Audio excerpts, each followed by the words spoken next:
آج اب دیکھیں ہم تو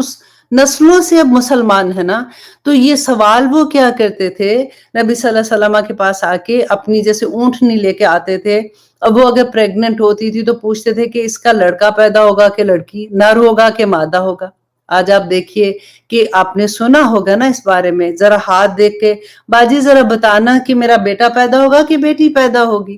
پھر سیکنڈ کوسچن کیا کرتے تھے کہ اگر ان کی کبھی کوئی اونٹنی گم ہو جاتی تھی یا اونٹ گم ہو جاتا تھا تو آ کے پوچھتے تھے کہ آپ تو نبی ہیں، آپ ذرا ہمیں بتائیے کہ میری اونٹنی کہاں پہ ہے، وہ گم ہو گئی ہے۔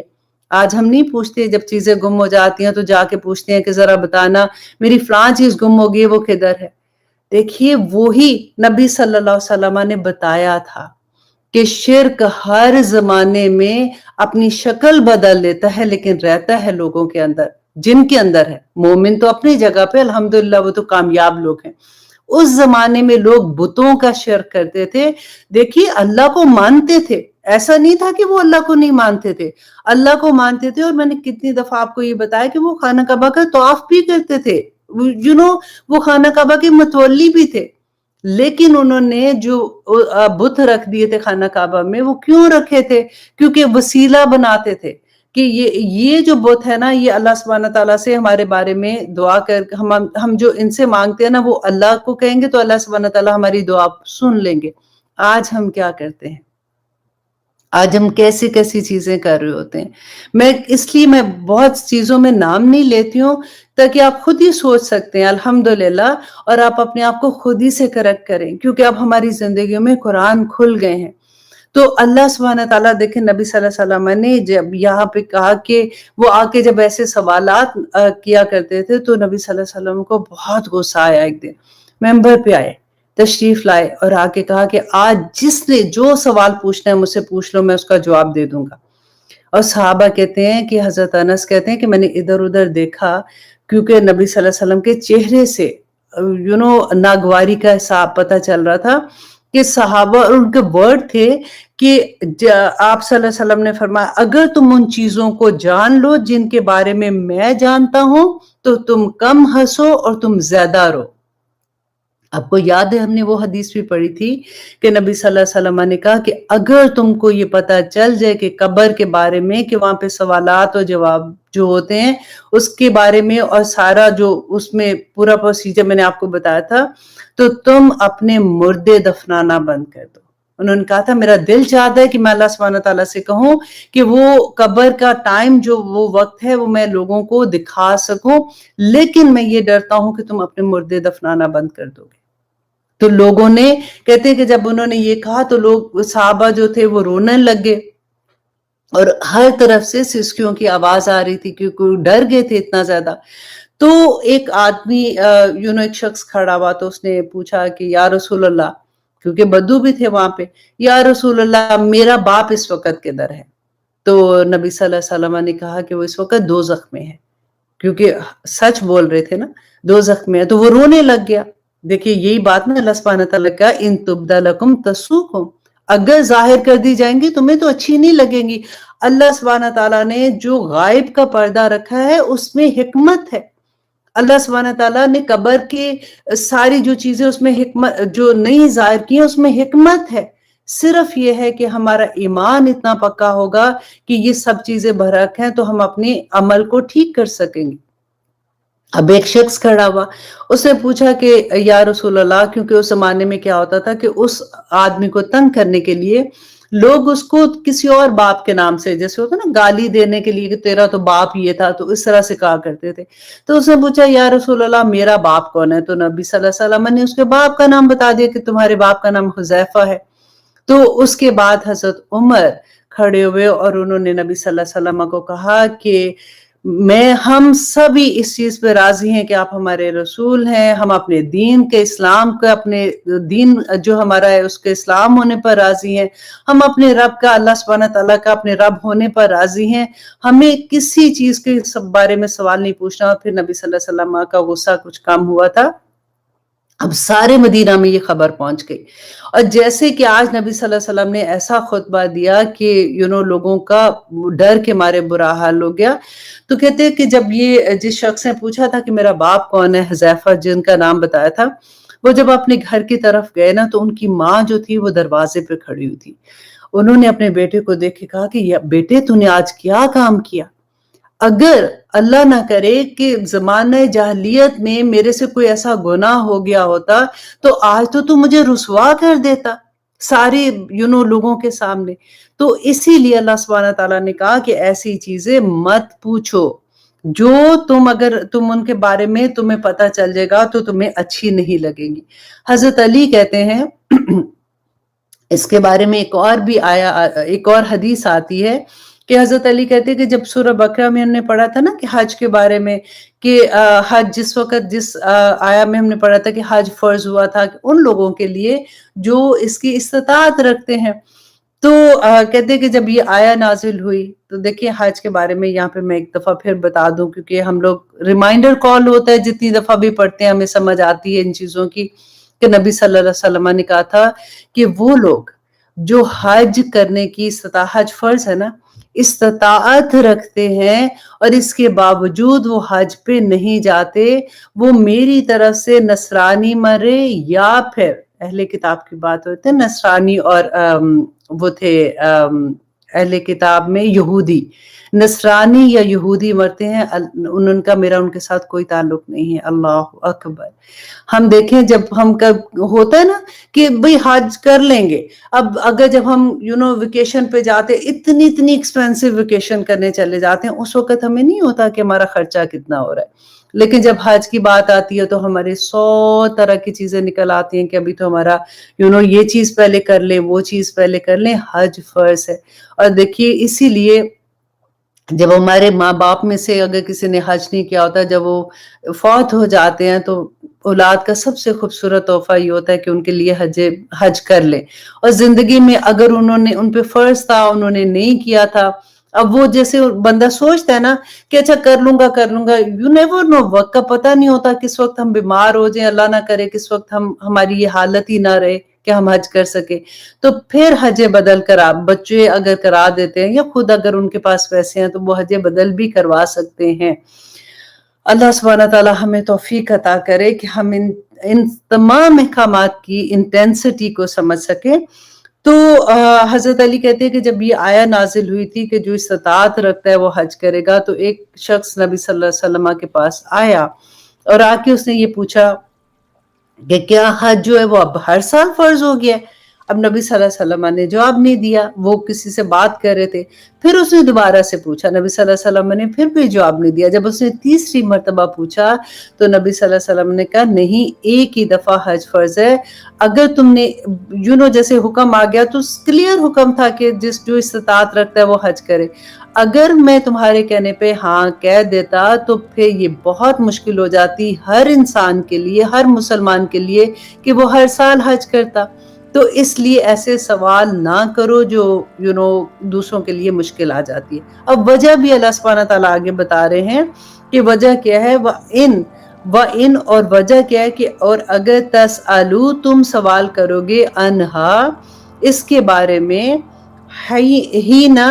جس وقت ينزل القرآن قرآن نازل ہو رہا ہوگا تبدأ لکم تو وہ ظاہر کر دی جائیں گی تمہارے لیے کہ جس وقت کیونکہ نبی صلی اللہ علیہ وسلم کی زندگی میں جس وقت قرآن نازل ہو رہا تھا اگر اس وقت سوال کیے جا رہے تھے کیونکہ آپ دیکھیں قرآن میں آپ کو بہت سی آیات ایسی ملیں گی جو جس کا آغاز ایسے ہوگا کہ یسلونک جیسے ہم نے ابھی ریسنٹلی پڑھا نا یسلونک عن الخمر والمیسر کہ وہ شراب اور جوئے کے بارے میں آپ سے پوچھتے ہیں اسی طرح سے ڈیفرنٹ آیات تھی پورے قرآن میں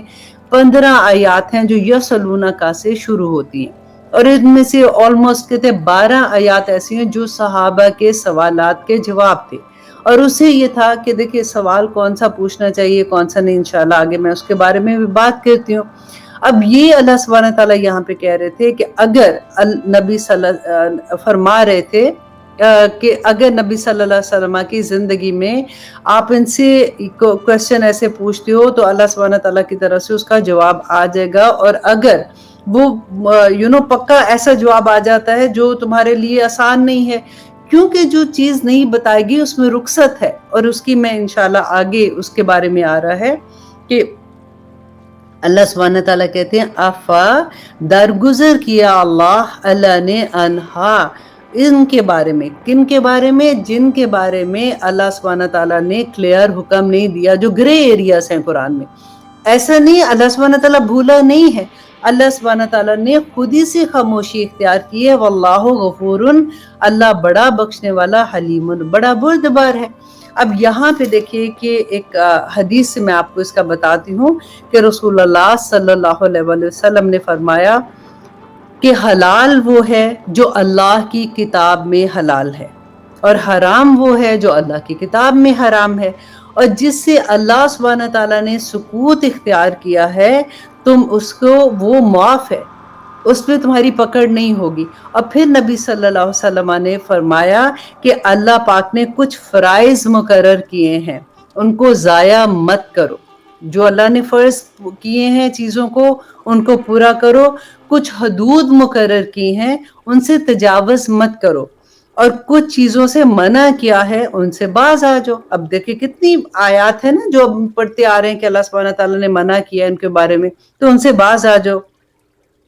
اور کچھ اشیاء کے بارے میں اللہ سبحانہ تعالیٰ نے سکوت فرمایا ہے، ان میں تمہارے لیے رخصت ہے. دیکھیں کتنی خوبصورت بات ہے نا. اب دیکھیے کتنی ایسی چیزیں ہوتی ہیں جو ایک انسان کر سکتا ہے، اس کے حالات ایسے ہیں، فار ایگزامپل وہ آرام سے کر سکتا ہے، وہ دوسرا انسان نہیں کر سکتا. اگر وہ نہیں کرے گا تو اس میں اس کو گناہ نہیں ہوگا، کیونکہ وہ فرض نہیں ہے، اللہ سبحانہ تعالیٰ کا حکم نہیں ہے. تو نبی صلی اللہ علیہ وسلم نے یہ فرمایا کہ اس میں تمہارے لیے رخصت ہے. اللہ سبحانہ تعالیٰ ان کو بھولے نہیں ہے. تم ان پر بحث نہ کرو، کیونکہ اللہ سبحانہ تعالیٰ نے قرآن پاک میں کہا کہ بحث کون کرتے ہیں؟ جن کے دلوں میں کجی ہوتی ہے، جو چاہتے ہیں وہ ایسی آیات جو مشتبہات جن کو کہتے ہیں نا، جن میں کلیئر نہیں بات ہوتی ہے، ان کو لے کے وہ اللہ سبحانہ تعالیٰ نے کہا اس کی اصل جو ہے وہ اللہ کو پتا ہے، اور اس پہ وہ بحث کریں گے اور جان بوجھ کے اس کی بحث کو لے کے بیٹھ جائیں گے. تو اللہ سبحانہ تعالیٰ نے ایسی چیزوں سے منع کیا ہے. اب یہاں پہ سوال یہ آتا ہے کہ کیا سوالات کی پھر اجازت نہیں ہے؟ کیونکہ ایسی آیات پڑھتے ہیں تو پھر یہ ڈر ہوتا ہے کہ کیا پھر ہم سوال ہی نہ کریں کسی سے. کیونکہ اب دیکھیں وحی کا زمانہ ختم ہو گیا، نبی صلی اللہ علیہ وسلم ابھی یہاں سے رخصت کر گئے، وصال ہو گیا ان کا، وہ یہاں پہ نہیں ہے، رائٹ؟ اب نہیں ہے تو اب ان کے بعد جو جتنے علماء ہیں، جو ان کے وارث ہیں، وہ اس علم کو لے کے آگے چل رہے ہیں. ان کا یہ کام ہے کیا وہ لوگوں تک اس علم کو پہنچا رہے ہیں، الحمدللہ. اور سب سے بڑی بات ہے، دیکھیں میں یہ کہتی ہوں کہ ہم کتنے نصیب والے ہیں.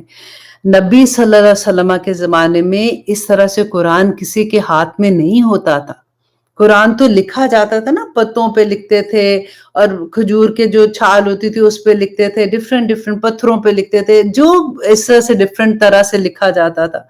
حضرت عثمان کے زمانے میں قرآن جو ہے وہ ایکچولی کتاب کی شکل میں پھر بنا تھا. اور پھر بھی آپ دیکھیں کہ جو مصحف بنے تھے نا، جہاں جہاں لوگ مسلمان ہوتے تھے وہاں کی مین جگہ پہ ایک ایک قرآن بھیجا جاتا تھا لوگوں کو تعلیم کے لیے.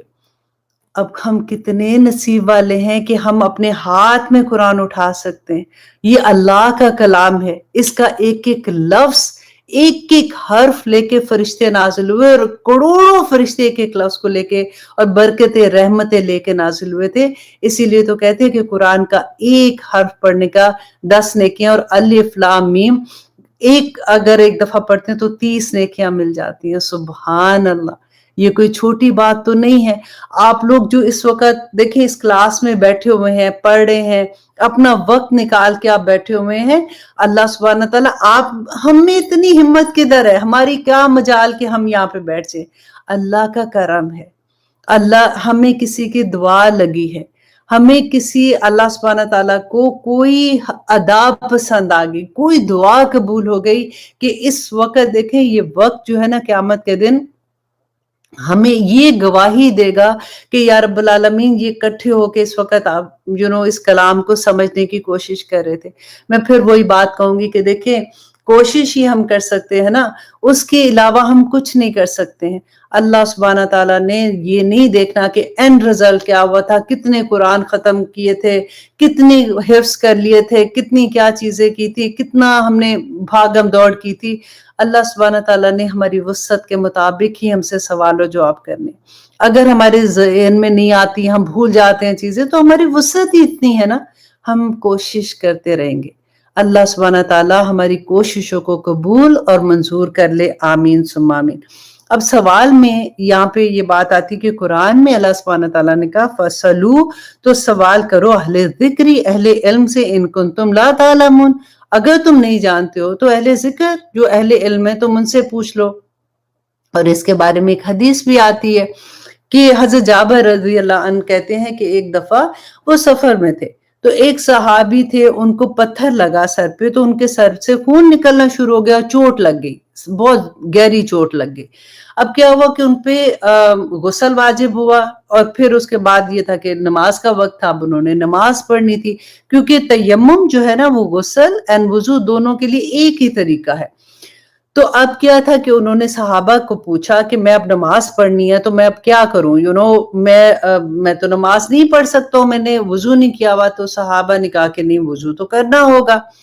اب غسل بھی کرنا ہوگا نماز کے لیے۔ اب انہوں نے بیکاز دیکھیں ان کو کہ وہ نماز نہیں چھوڑنا چاہتے تھے نا، تو انہوں نے غسل کر لیا، اور جب پانی ڈالا تو وہ زخم کے اندر پانی چلا گیا اور اس سے ان کی وفات ہو گئی۔ اب جب صحابہ واپس آئے اپنے سفر سے، تو ان میں سے کوئی صحابہ نبی صلی اللہ علیہ وسلم کے پاس گئے، انہوں نے اس واقعہ کا ذکر کیا، تو دیکھیں نبی صلی اللہ علیہ وسلم نے کیا کہا تھا کہ نبی صلی اللہ علیہ وسلم نے کہا کہ انہوں نے کہ جنہوں نے ان کو یہ مشورہ دیا کہ نہیں تم نہا لو، تمہیں غسل کرنا پڑے گا، تو انہوں نے اسے مار دیا، اللہ ان کو ہلاک کرے۔ جب ان کو علم نہیں تھا تو انہوں نے سوال کیوں نہیں پوچھا؟ کیونکہ جہالت جو ہے اس کی شفا سوال پوچھنے میں ہے۔ اب یہاں پہ یہ وہ سوال ہے جو ہم دین کے بارے میں سوال پوچھتے ہیں نا، جیسے اب ہم کلاس میں ہیں، فار ایگزامپل آپ کو کوئی چیز کی سمجھ نہیں آ رہی، آپ پوچھتے ہیں۔ منع کون سے سوال کا ہے کہ جو یوں ہی کسی کو، اکثر آپ نے یہ بھی دیکھا ہوگا کہ لوگ کسی کو نا نیچا دکھانے کے لیے ذرا میں سے یہ سوال پوچھ کے دیکھتی ہوں، آئیے بڑی درس دینے کے لیے میں پوچھ کے دیکھتی ہوں کہ اس کو پتہ ہے اس بات کا کہ نہیں، ایسے سوال کرنا جس سے کسی کو نیچے دکھانا ہو، یا بیکار سوال پوچھنا۔ اب یہاں پہ ہم تھوڑا سا اب دیکھتے ہیں، کیونکہ ہم ہمیشہ یہ بات دیکھتے ہیں نا کہ اس آیا کو آج ہم دیکھتے ہیں کہ جیسے قرآن میرے پہ نازل ہو رہا ہے، تو اللہ سبحانہ تعالیٰ مجھے اس سے کیا میری اپنی ذات پہ سے کیا ہم سبق سیکھ سکتے ہیں۔ ہم اپنے سوالات ذرا دیکھیں کہ ہم کیسے سوال کرتے ہیں۔ سب سے پہلے تو دیکھیے کہ کبھی آپ لوگوں کو ایکسپیرینس ہوا ہوگا کہ کبھی کوئی درس پہ جانے کا، یا کبھی ایسی جگہ پہ، یا کبھی ایسا ہوتا ہے کہ ہمارے شہر میں پتہ چلتا ہے کہ کوئی عالم دین آئے ہیں، تو ہم جاتے ہیں ان کو سننے کے لیے، اور پھر سوال کیا کرتے ہیں، ریپیٹڈلی سوال ہوتا ہے کہ کیا نیل پالش لگا کے نماز پڑھ سکتے ہیں؟ اب اگر وہ یہ کہہ دیں گے کہ نماز نہیں پڑھ سکتے، میں یہاں پہ یہ بات نہیں کر رہی ہوں کہ پڑھ سکتے ہیں کہ نہیں پڑھ سکتے، میں ایگزامپل آپ کو دے رہی ہوں۔ اگر وہ یہ کہہ رہے ہیں کہ نماز نہیں پڑھ سکتے، تو آپ نے کیا چھوڑ دینی ہے؟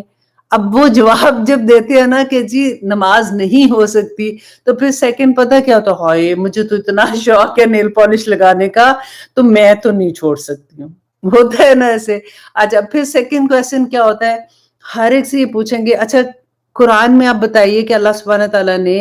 کیا یہ فرمایا ہے کہ حجاب کے بارے میں، کہ عورت کے پردے کے بارے میں کیا حکم ہے؟ اب اگر وہ کہہ دیں کہ عورت کے پردہ اللہ سبحانہ تعالیٰ نے سورۃ نور میں بھی ہے، سورۃ احزاب میں بھی ہے، تو پھر کیا کہیں گے، ہائے یہ تو بڑا اچھا آپ میرے لیے دعا کریں کہ اللہ سبحانہ تعالیٰ مجھے پردے کی۔ تو ایسے سوال بار بار ایک دفعہ سوال بندہ جب کرتا ہے نا، تو اس کا مقصد کیا ہوتا ہے کہ اچھا میں یہ سوال کر رہا ہوں، تو مجھے جب پتہ چل جائے گا تو پھر میں نے اس پہ عمل کرنا ہے۔ اب اس لیے اگر سوال آپ جسٹ کہ مجھے پتہ لگے اچھا یہ ایسے بات ہے، دیکھنا یہ والے جو ہے نا مجھے لگ رہا ہے کہ یہ تھوڑے سے آسان بیان کرنے والے ہیں، تو میں ان سے پوچھتی ہوں، انہوں نے کوئی رخصت دے دینی ہے۔ اچھا پھر مزے کی بات ہے، ایک اور سوال ہم کرتے ہیں، ہم میں سے اکثر عورتوں کو یہ